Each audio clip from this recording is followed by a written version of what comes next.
Hey everybody, so today we're going to be talking about how to gain customers. And this is a very confusing topic for a lot of people, and a lot of the times they just do nothing because they don't know what to do. And so I'm going to give you my own personal experience on what has worked for me and what hasn't worked for me in my woodworking business. So first off, there are many different philosophies or strategies that you can use to build customers. My strategy is really about building customers as I do friendships through relationships. And that has been a very fun way to build my business.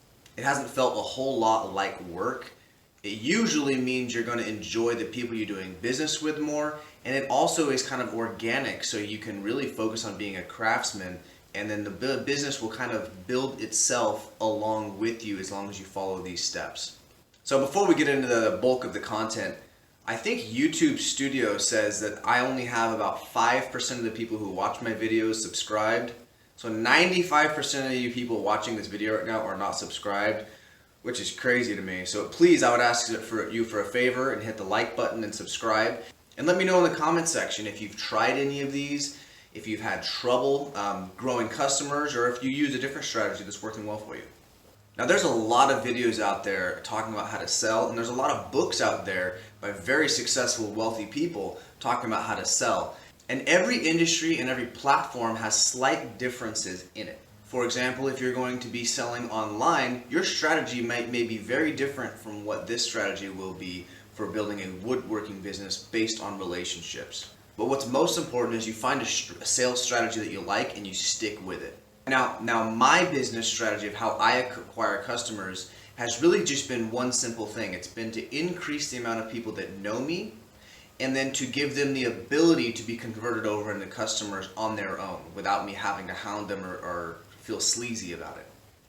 Now imagine the group of people who know you is a big group of people. Now this group of people, everyone who knows you, not everyone that you know, all the people who know you. It includes everyone who you used to work for, people you used to go to school for, your family members, friends of friends who've heard stories about you. It's all about who knows you.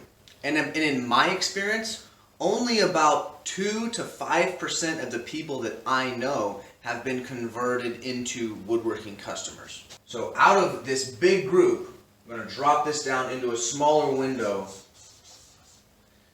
and we're going to call it the 5%, which is the customer. Now, two obvious questions come to mind when we see this picture. One is, how do we make this bubble as big as we can? And the answer to that is really about making friends and becoming known in your circle, in your community. Now, the places in which you can make that happen are endless. It can be church, it can be a bar, it can be a martial arts studio, it can be from another job that you have, it could be you have a very large family. There are no limits. And the best way to think about that is, how do you gain friends? And that's an easy way to think about this, is you need as many friends as you can.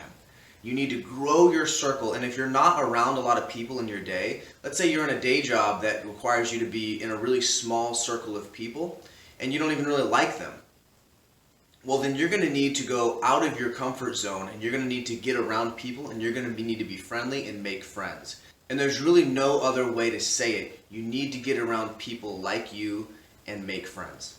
And just to show you how much there are no limits into this, one of my biggest customers, I met him through playing Clash of Clans, which is a phone video game. And it just turned out that we ended up being really good friends. He knew who I was, and we became friends on the video game. He turned out to live, an hour away from me, and he became one of my clients. And so there's really no limits to how you expand this big circle.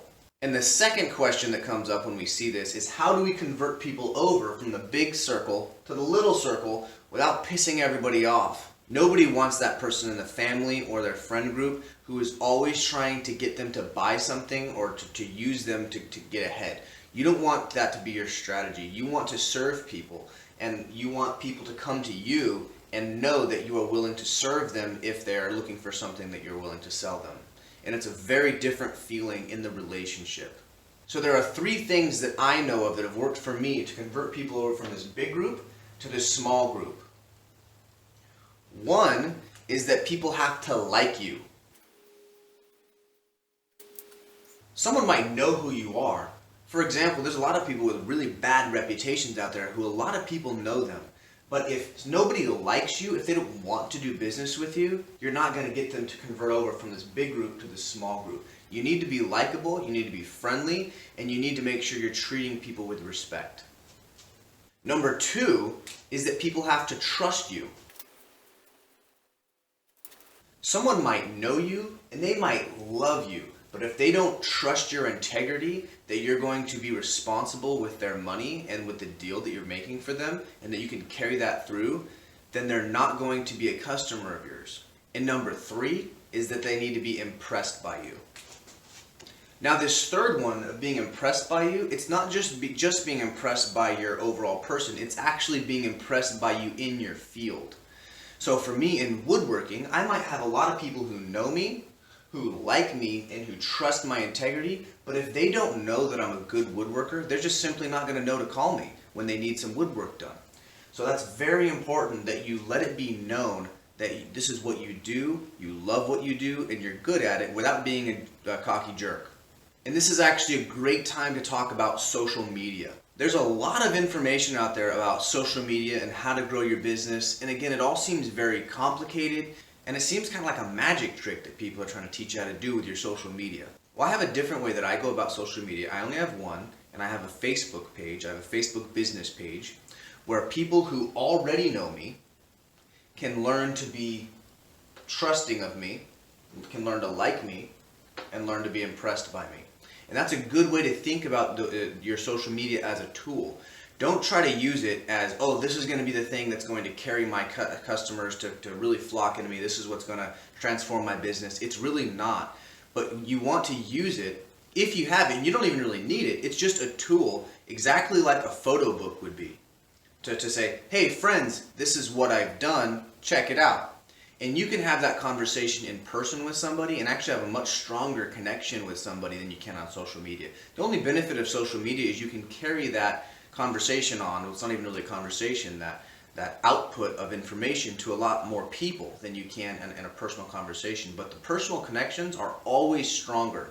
So don't underestimate just simple word of mouth and relationships. Social media is not needed, and if it completely went away from my business, I wouldn't be hurt by it. We would carry on just fine.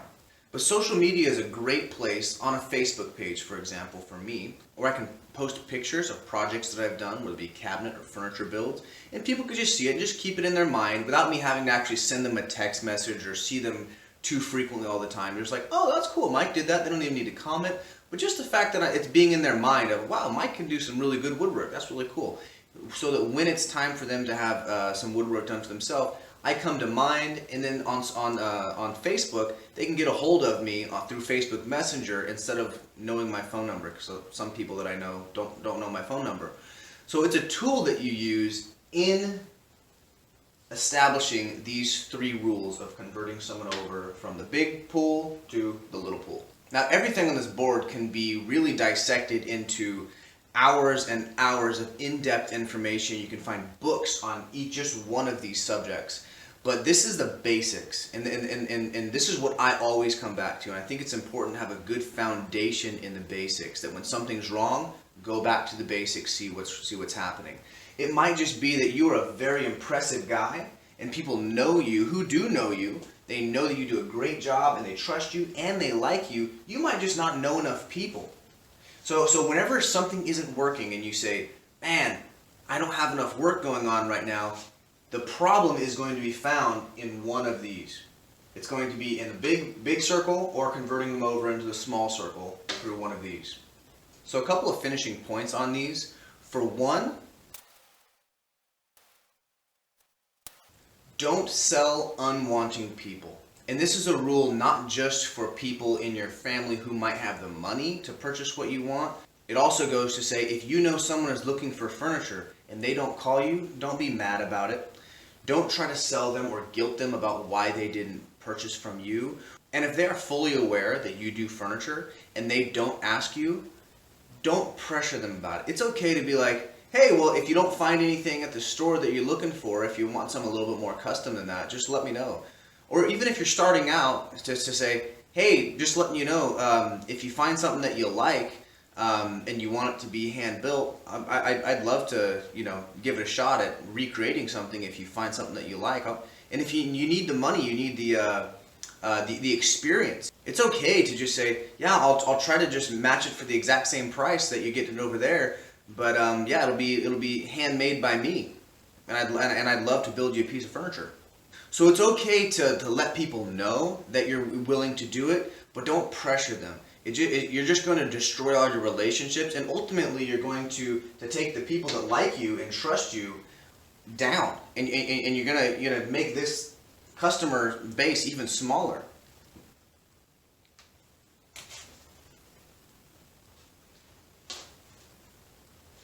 Wow, I just realized I didn't finish spelling people. If you thought this video was helpful, you might want to check out another one of my videos, which is 5 things I wish I knew before starting the woodworking business. You can click on that video here. Thank you so much for stopping in, and I hope you have a great day.